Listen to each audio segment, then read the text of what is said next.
What we're going to ask now is the question, can the Old Testament be trusted historically? I want to begin with a page. What do you think the page is of? Well, it's an old Bible. It's in fact a 400-year-old page of Bible. It's from the original King James Version translation of 1611. It's a bit too small to read, so let's blow it up and make it bigger. In fact, let's make it even bigger. This comes from 2 Kings chapter 18.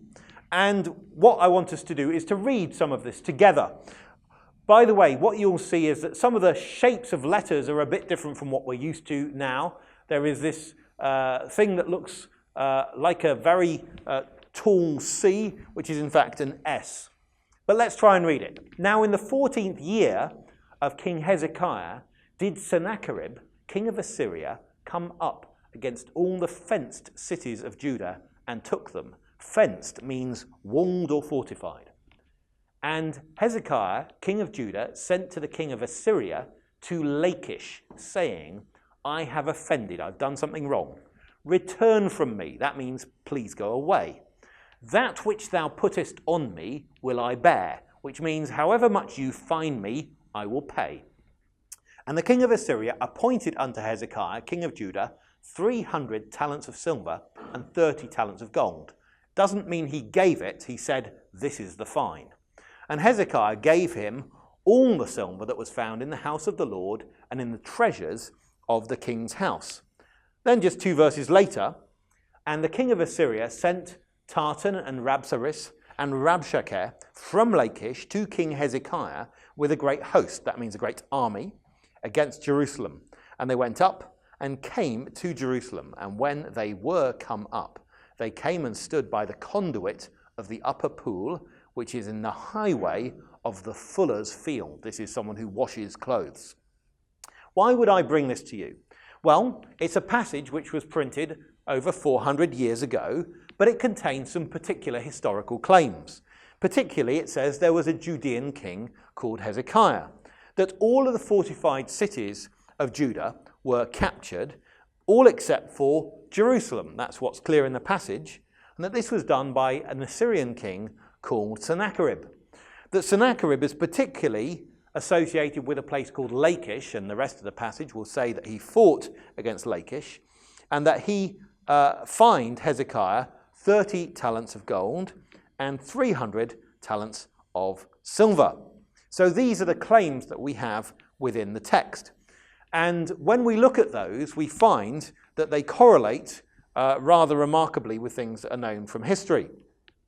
But what we find is that, according to the text, whereas Sennacherib fines Hezekiah 30 talents of gold and 300 talents of silver, Hezekiah in fact gave all of the silver that was in his house, his palace, and in the temple. Why is he fined 30 and 300 and then gives all? Is it because all of the silver in his house and in the temple corresponded exactly to 300 talents of silver? Well, I want us to think about a man who became rather famous for conquering large parts of the world called Napoleon Bonaparte. Napoleon Bonaparte is said to be the person who began archaeology. He took experts round with him in his army, and that was around 200 years ago when he went to Egypt. That was the first time that people actually dug things systematically out of the ground. That means that our printed Bible is from 400 years ago, but archaeology didn't begin till 200 years ago. We then ask the question, if the printed Bible was produced without any knowledge of archaeology, that means all knowledge that is contained in that printed Bible can only have come through having been handed down from generation to generation in manuscripts. We then ask the question, how many of the things that they thought were the case have come to be confirmed by archaeology? What we find is that there are a whole number of Assyrian kings mentioned in the Bible. And I could name a number of them. We have figures such as Tiglath-Pileser III. And what happened is, after archaeology began, in the 1840s, that was when Assyrian was deciphered. They then find Tiglath-Pileser III's own monuments, and they find that he is a real figure and at the right historical time. Or you could look at other Assyrian kings. There are in fact a series of 5 Assyrian kings mentioned in the Old Testament. People like Shalmaneser V, or we find that 4 of them are mentioned in a very specific order. One of them, Sargon, is mentioned in the book of Isaiah, and you can't be precisely sure where he fits in with the rest, but he more or less fits in the right place. But also Sennacherib we find mentioned in the passage we've looked at, and then later Esarhaddon. So we find them. Now, why would I use this authoritative source of Wikipedia? The reason I use that is because Wikipedia was founded by an atheist, and I think it's very useful on all sorts of things, like if you want to find out about a place you're going to visit. On the other hand, on certain key things, such as the Bible, I find it to be less reliable, because I find it to be somewhat geared towards skepticism. Therefore, when we have the agreement that something in the Bible is true, it is because people have seen that there's such an overwhelming level of evidence they've had to concede that it is true. So we have 5 Assyrian kings, basically in the same order as they are mentioned in the Bible. So this is a really striking fact. But it's not just that we have kings from other countries mentioned in the Bible. We also have kings from the Bible mentioned in the records of other countries after archaeology begins. So we find many kings of Israel and of Judah are mentioned by these Assyrian kings too. You could come to the British Museum, a very grand building in London where we have all sorts of stolen goods from the time before we lost our empire. And within those rooms you can find the cartoons which Sennacherib had on his palace walls. These were pictures of how he had defeated people. And you will find scene after scene. Here we have shields with people hiding behind them with arrows. And we have, of course, because they didn't have the technology to animate, the scenes run through like this. Down at the bottom we have 3 people, Jewish people from Lachish, who are being impaled. This is a picture of the city being sieged up there. That what he does is he portrays how he defeated Lachish. We also, there are 3 copies of this prism, and this tells, in Sennacherib's own words, what happened. This is what he says.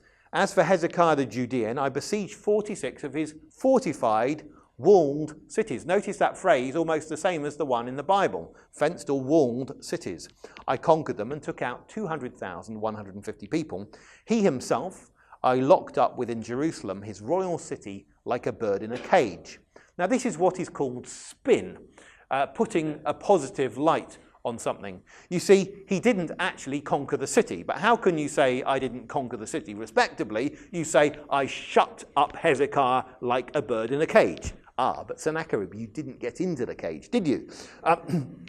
Hezekiah was overwhelmed by the splendor of my lordliness, and he sent me 30 talents of gold, 800 talents of silver. Now you remember in the Bible, it was 30 talents of gold and 300 talents of silver was the fine, but then Hezekiah gave all of the silver that was in his house and in the temple. Now I find the agreement on the number of talents of gold an amazing, striking thing. And I find that far more striking than the disagreement on the amount of silver.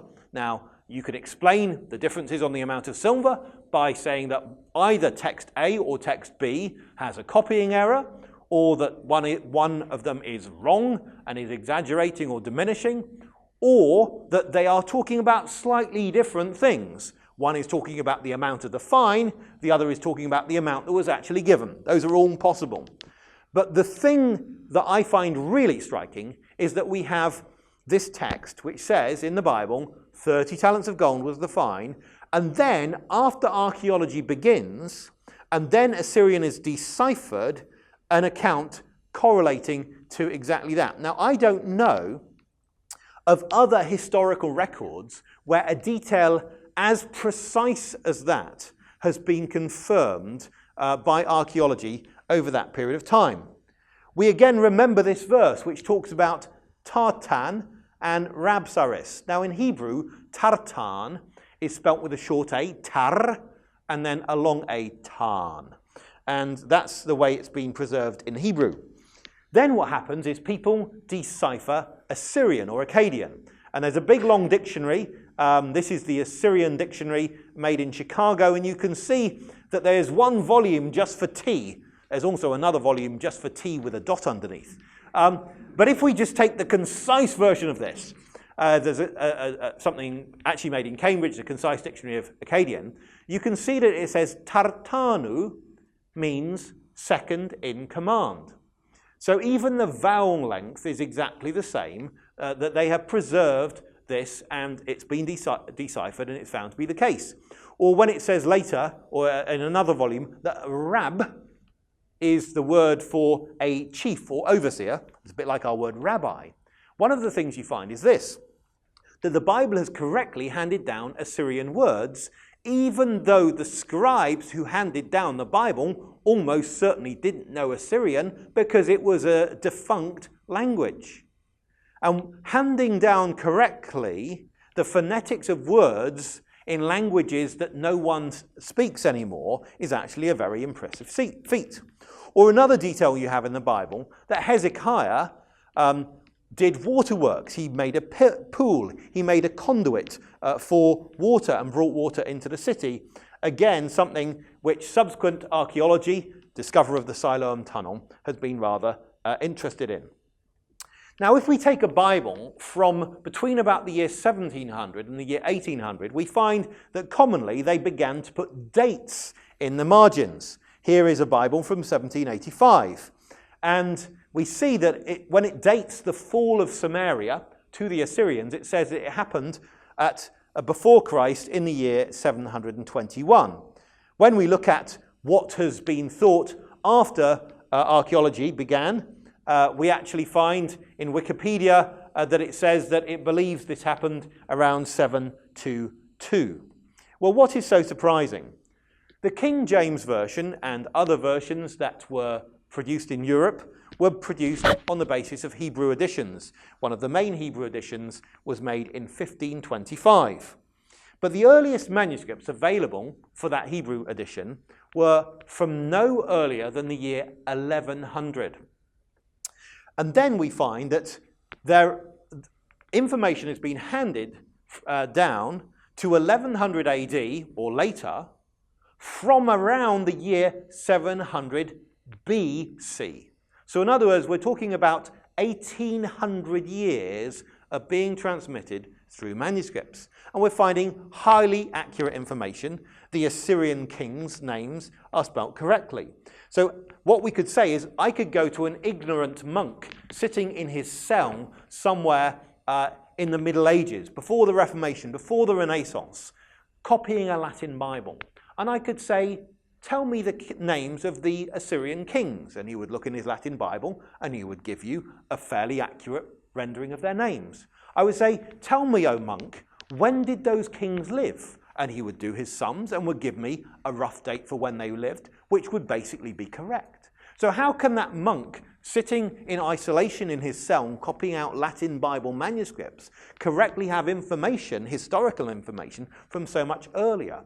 This is an amazing thing and shows that what we have through the Bible is something that has been trusted, and that trust has been vindicated. But I want to ask a question. What's the most advanced? Is it the ancient Babylonian clay tablet? Or is it the leather writing of that medieval monk? Or is it a modern phone? Well, we might think that the most advanced is the one on the left. It seems to have the ability to send information around the globe so much more quickly.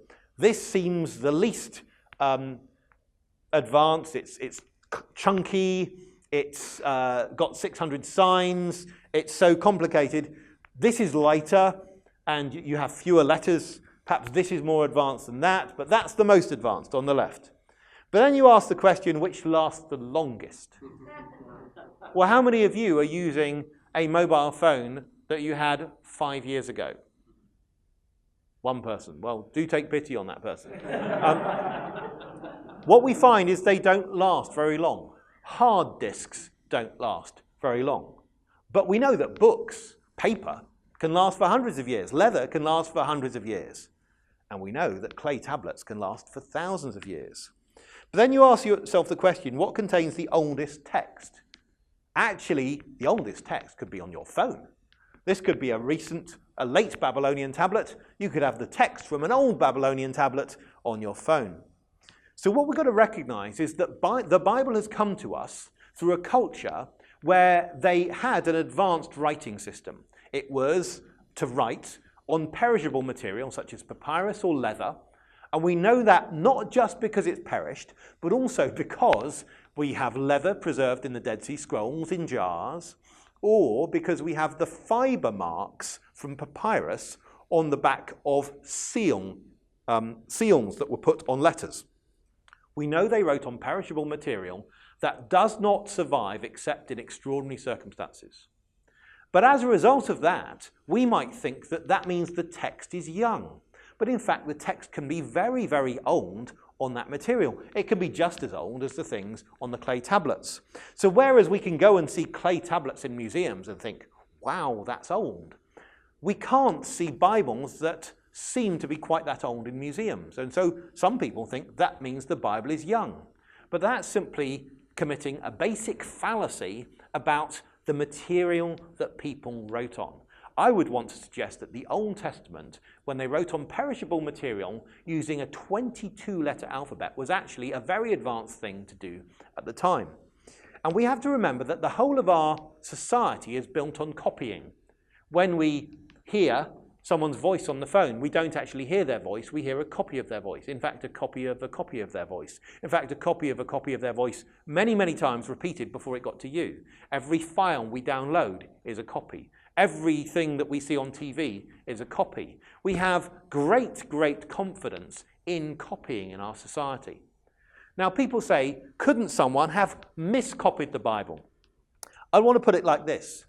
We know that it's technically possible that you could be watching a sports match on your TV and someone could have falsified the image that you saw. They have computer generation where they could make it so you're seeing something completely different from what your neighbor is seeing.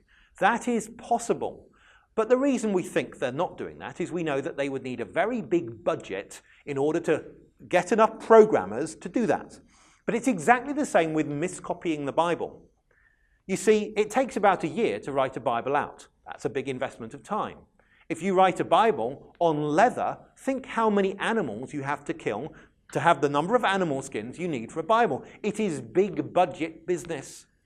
And so actually the economics of it suggests that this is not what's happened. The most natural belief is simply that it's a copying culture where they hand things down.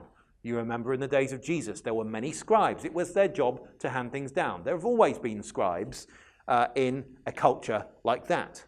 And what we see when we look at a passage like 2 Kings chapter 18 is really, really precise information that has been handed down over thousands of years with utter accuracy. Now, we cannot prove everything in the Bible to be historically true. If we only believed it if we had corroboration for each part of it, we would not be believing it. If I said to my wife, she said she's been for a walk, I say, can you prove that? I'm saying, I don't trust you. Actually, I can prove many things that my wife claims, but many other things I simply trust her word for it. Similarly with the Bible, there are some things that have really been shown to have been handed down over a long period of time, and there are many things that have not been shown that way, but it is rational to trust that they've been handed down. It's one thing to prove something to be historically true. I'm not saying I can prove it to be historically true. I'm saying it is very rational to trust and believe that it's historically true. Thank you very much for listening.